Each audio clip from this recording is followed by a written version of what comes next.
สวัสดีน้องๆมทุกน้องนักเรียนมทุกคนวันนี้ข้าพเจ้าจะมาแนะน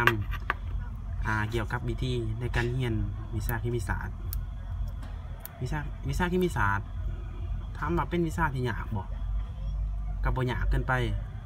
ถามว่าง่ายบ่กับบ่ง่ายและส่วนหลายคนจะบ่มักเรียนวิชานี้เพราะว่าคิดว่ามันยากบ่ได้เขียนสูตรนั้นสูตรนี้เฮ็ดให้ซับซ้อนก็เลยว่าวิชานี่ยากหลายถ้าแท้บ่ได้ยากเลยสำหรับน้องๆผู้ใดเนาะที่ว่าคิดอยากจะเป็นนักเรียนเก่งในวิชาเคมีศาสตร์นะเพราะเพียงแต่พวกน้องมีความหักมีความลงไหลในวิชานี่เชื่อว่าพวกน้องต้องเรียนเก่งแน่นอนและอันดับต่อไปมันยังพวกน้องต้องรู้เกี่ยวกับสัญลักษณ์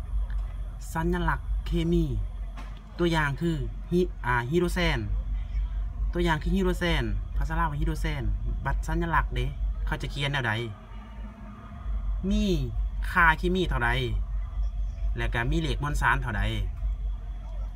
สิ่งนี้เป็นสิ่งสำคัญที่สุดเป็นขั้นพื้นฐานที่สุดในการเรียนวิชาเคมีคือจะต้องรู้1เน้นชื่อเป็นภาษาลาวว่าจะใดฐานนั้น2สัญลักษณ์3เลขมวลสาร4ค่าเคมีถามว่าสิ่งที่ว่ามานี่สิใส่น้ำใส่ในใดตัวอย่างสัญลักษณ์เด้สัญลักษณ์ว่ายังใบเขียนสูตรเป็นบ่แหละตัวอย่างเขาบอกว่าออกซิเจนเขาก็สามารถเขียนได้ออกซิเจนแม่สัญลักษณ์เลยโอ้ตัวอย่างว่าและค่าเคมีเด้ไว้เพื่อหยังสำหรับค่าเคมีบ่แม่นสิว่าเฮียนจื้อไปซื่อๆบ่แม่นค่าเคมีเฮาจื้อไว้แล้วเฮาต้องนำใส่เฮาใส่เพื่อหยังใส่เพื่อเขียนสูตรใส่เพื่อเขียนสูตรธาตุผสมต่างๆแม่นจะต้องจื้อค่าเคมีถามว่าอยากจื้อค่าเคมีได้ง่ายเฮ็ดแนวใดบ่ยากมีแต่พยายามแก้บทเลขหลายเทื่อจื้อแน่นอนเขียนสูตรหลายเทื่อจื้อและต่อไปแม่นยังเลขมวลสารมันใส่เพื่อหยังเลขมวลสารเฮาสิไว้ใส่ในตอนที่เฮาแก้บทโจทย์เพราะว่าเฮาจะต้องนำใส่มวลสารของแต่ละธาตุเข้ามาแม่นบ่เวลาที่เฮาจะแก้บทโจทย์นะถ้าเฮาบ่จื้อแต่ว่าส่วนหลายแล้วบทเลขเขาจะให้มาดอกให้เลขมวลสารมาแต่ว่าบางครั้งเพิ่นก็บ่ให้ฉะนั้นพวกน้องต้องจื้อไว้เลยดีสบายเวลาเฮาอยากใส่เขามีในหัวเขาแหละเขาอยากใส่อะไรก็สบายจกเอามาใส่โหลดนี่คือสิ่งสำคัญที่สุดพื้นฐานที่สุดสำหรับเรียนวิชาเคมีแม่นคือเขาบอกมันแหละเป็นยังไงสัญลักษณ์ค่าเคมีเลขมวลสารจื้อสมันโอเคเรียนเคมีไปได้ทาบูหูพวกนั้นแล้วบอกมายังกับบูเรื่องเลยและเมื่อนี้เขาจะมาแนะนำเคมีวิชาเคมี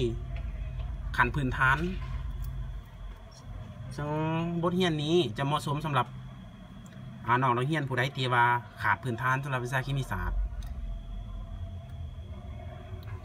และมื้อนี้เราจะมาสอนเกี่ยวกับการจำแนกธาตุผสมในวิชาเคมีศาสตร์ขั้นม.4 เนาะวิชาเคมีศาสตร์ขั้นม.4 ถือว่าเป็นวิชาขั้นเริ่มต้นเลยถ้าว่าเรียนเคมีได้แต่ม.4 ไปม.5 ม.6 ม.7 แม่นบ่มีปัญหาถ้าหากว่าม.4 บ่ได้ขึ้นไปม.5 แห้งบ่จักยังเลยขอเราสำหรับน้องๆที่กำลังเรียนม.4 ให้ตั้งใจเรียนม.4 นี่ถ้าได้ม.4 ไปแล้วแสดงว่าสบายเพราะว่าพื้นฐานมันอยู่ใส่พื้นฐานมันอยู่ม.4 ไม่ได้ที่เฮาขึ้นไปเรียนม.5 ม.6 ม.7 เขาบ่ได้เว้าขึ้นเด้อาจารย์จะบ่เว้าขึ้นขั้นพื้นฐานเป็นหยังเสียเวลาเด้บทเรียนใหม่มีตั้งเท่าใดสิมาสอนคืนบทเรียนม.4 มันก็เสียเวลาเฮาซึ่งเขาจะเข้าไปเกี่ยวกับถาดผสมเนาะถาดผสมเขามีทั้งหมดอยู่4ชนิดถาดผสมอะนงคาถาดมีอยู่4ชนิดคือยังไงคือออกซิด2เป็นยังอะซิด3บาเซอร์4เป็นเกลือและเขาจะเข้าไปเกี่ยวกับออกซิดสำหรับน้องนักเรียนม.4 เนาะที่เขามากำลังเขาเรียนม.4 นะบางคนก็สิงงอยู่ว่าเม็ดอีหยังออกซิดเขาบอกเขาเจอเลยว่าออกซิด ถ้าอยากฮู้เฮาไปเบิ่งนิยามพร้อมกันเลยนิยามนี่แม่นเฮาไปผู้สร้างขึ้นมาเองแบบว่าสร้างขึ้นมาแบบง่ายๆนะอ่านไปแล้วให้เข้าใจง่ายโลด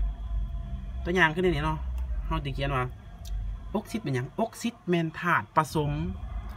ที่ประกอบสร้างมาจากโลหะหรืออะโลหะจับตัวกับออกซิเจนเอิ้นว่าหยังเอิ้นว่าออกซิด